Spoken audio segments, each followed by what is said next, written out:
Assalamualaikum warahmatullahi wabarakatuh. Perkenalkan, saya Regina Fitri. Saya adalah seorang kepala sekolah di salah satu SMA swasta di Kota Bandung. Saya menjabat sebagai kepala sekolah dari tahun 2019 sampai dengan tahun 2023. Ya, sebagai seorang pendidik, tentunya kita harus menjadi seorang teladan yang baik bagi peserta didik kita. Nilai-nilai kejujuran, kemudian keadilan, dan penghormatan terhadap setiap individu itu merupakan salah satu bentuk nilai moral dan etika yang bisa kita terapkan kepada peserta didik kita. Terkait dengan kasus-kasus yang melibatkan rujukan moral, penting bagi kita untuk memastikan bahwa segala interaksi dengan siswa dilakukan dengan batasan-batasan yang jelas dan profesional. Misalnya, seorang guru dan siswa boleh dekat, tetapi jangan sampai kedekatan itu memberikan ruang kepada siswa untuk tidak sopan dan santun terhadap guru. Begitu juga, seorang guru boleh dekat terhadap siswa, tetapi harus memahami sampai mana batasan itu sehingga mampu membedakan antara memberikan nasihat yang membangun dan mencoba mempengaruhi siswa untuk membuat keputusan yang mungkin tidak sesuai dengan nilai-nilai yang ingin kita tanamkan. Oleh karena itu, sangat penting bagi kita untuk mendiskusikan dan menegakkan kode etik profesional sebagai panduan dalam menangani berbagai situasi yang mungkin muncul di lingkungan sekolah kita.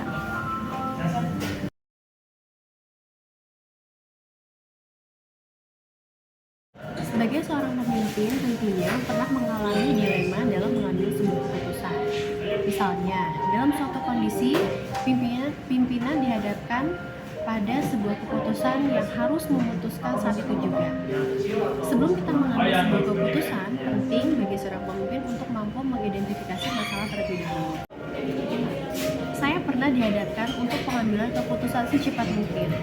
Beberapa tahun yang lalu, saya memiliki siswa yang berkebutuhan khusus, di mana siswa ini bersekolah di sekolah kami.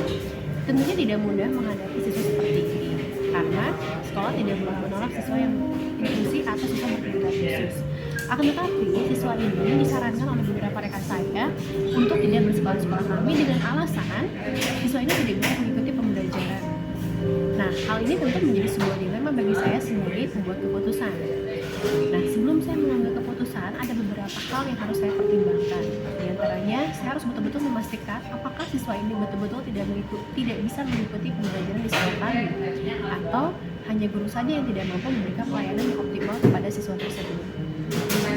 Melihat dari kasus tersebut, saya berusaha untuk mencari beberapa alternatif sebelum mengambil keputusan yang terbaik bagi siswa tersebut.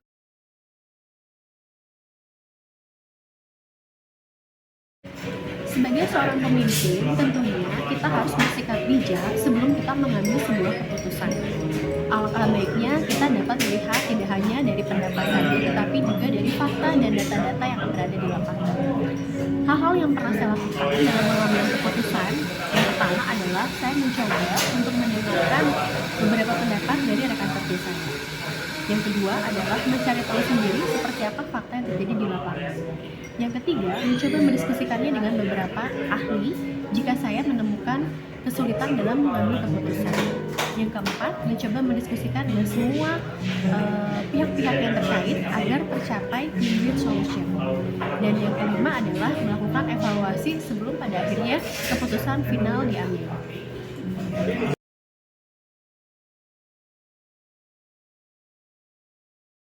Sebagai seorang pemimpin, tentunya kita harus cepat tanggap dalam mengambil keputusan. Jika ditanya dari langkah-langkah apa saja yang paling efektif dalam mengambil keputusan, saya akan menjawab bahwa pengambilan keputusan yang tepat adalah pengambilan keputusan yang berdasarkan fakta dan data empiris yang berada di lapangan. Bukan berarti mengesampingkan sisi humanistik atau rasa tidak empati, tetapi hal ini akan lebih berdampak secara objektif bagi semua pihak.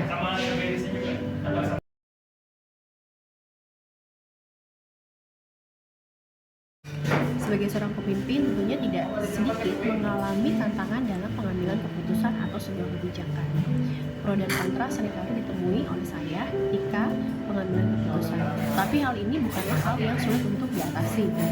selama kita mampu menjelaskan atau memberikan pemahaman terkait dengan keputusan yang kita ambil, pastilah pro dan kontra ini bisa kita minimalisasi, terutama untuk bagian yang kontra.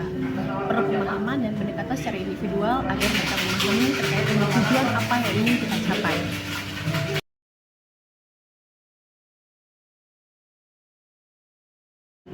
Dalam pengambilan keputusan tentunya ada beberapa yang dijadwalkan atau dirutinkan sesuai dengan periodik akademik. Misalnya, dalam sebuah perencanaan anggaran, seorang pemimpin akan mengambil keputusan berdasarkan agenda rapat yang sudah ditentukan.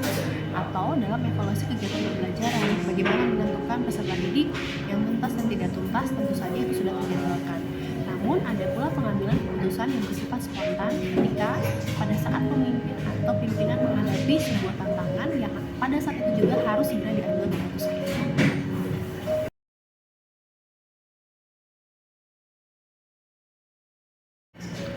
Dalam pengambilan keputusan, tentunya ada faktor yang dipertimbangkan, ada juga pihak-pihak yang mendukung atau mempengaruhi dalam pengambilan keputusan saya.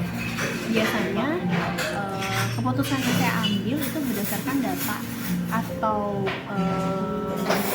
ataupun hasil analisis secara objektif. Nah, dari data tersebut, saya baru bisa mengambil keputusan setelah saya yakin bahwa data-data yang ditampilkan adalah data-data yang akurat dan valid.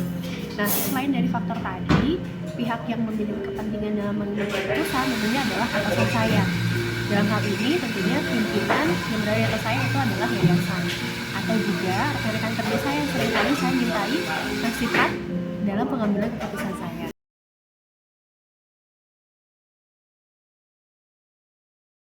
Berdasarkan pengalaman yang saya alami terkait dengan pengambilan sebuah keputusan atau kebijakan, pastinya ada hal yang berkesan. Hal yang bisa saya jadikan pembelajaran adalah dalam pengambilan keputusan, kita tidak selalu hanya melihat dari sisi objektivitas, tapi juga kita juga harus mampu melihat sisi subjektivitas atau sisi humanistivitas. Sebagai seorang pembuat keputusan atau decision maker, gitu ya, penting bagi kita untuk bisa menganalisis berbagai macam hal sebelum kita mengambil keputusan. Dan yang menjadi pelajaran adalah bagaimana cara kita mengatasi tantangan dan mencari solusi ketika kita dihadapkan dengan berbagai macam pihak yang tidak mendukung dengan keputusan yang sudah kita buat.